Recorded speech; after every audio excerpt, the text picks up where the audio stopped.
4 kilometres of pristine white sand, Yorke Bay and its sand dunes are a sight plucked straight from a holiday brochure.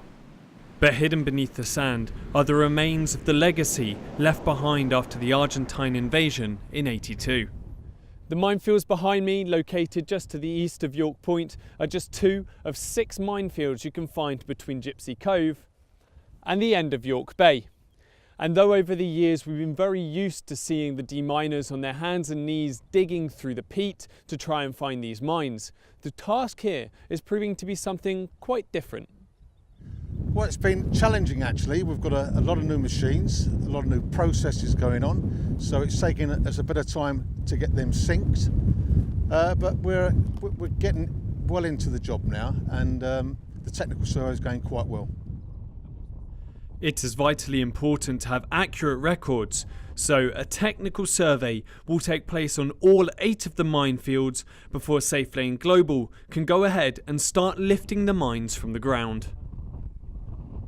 The team here know that in the 1980s, 9 Para Squadron Royal Engineers lifted 78 of the 160 mines that were laid on this beach.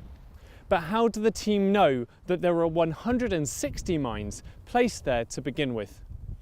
Well, a large piece is that you get a record off the Argentinians, and an important point to take on board is that when the Argentinians were laying these minefields, their intention was to win, and therefore their intention would be to lift their own minefields. So they kept really quite accurate records and effectively surveyed in the minefields.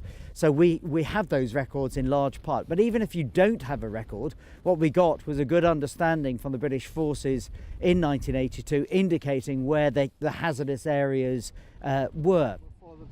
The landscape here has changed radically over the last 36 years, as no sand dunes were to be seen in this area of the beach during the time of the war. Well, we've got some very interesting photos from 1982, been sent to us by various people, thanks to the guy at DPO. And it clearly shows that in some of the places along the minefield there were no dunes at all.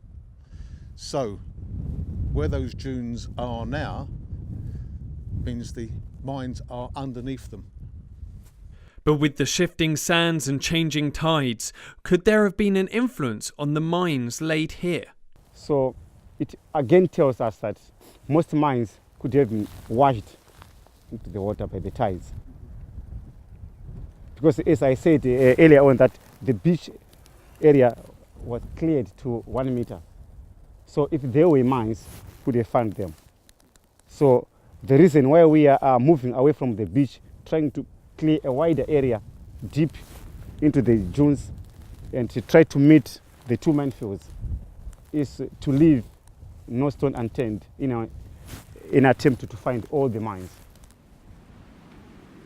With 94 minefields cleared since 2009, Safelane Global are setting their sights on the more difficult areas such as Yorke Bay, the Murrell and Port Howard. The intention is for the islands to be mine-free by 2020. However, just clearing the mines might not go all the way to giving the local people the confidence to step foot in these areas.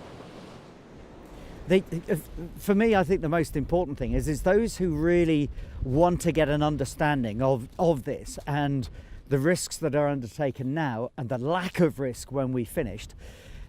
In a very short interview, we're not really able to explain that in great detail. What we do intend to do is, in December, is have a public demonstration down here so that people can come and get a better understanding as to how we go about doing our work and why it is that we are significantly confident that the ground is entirely safe afterwards.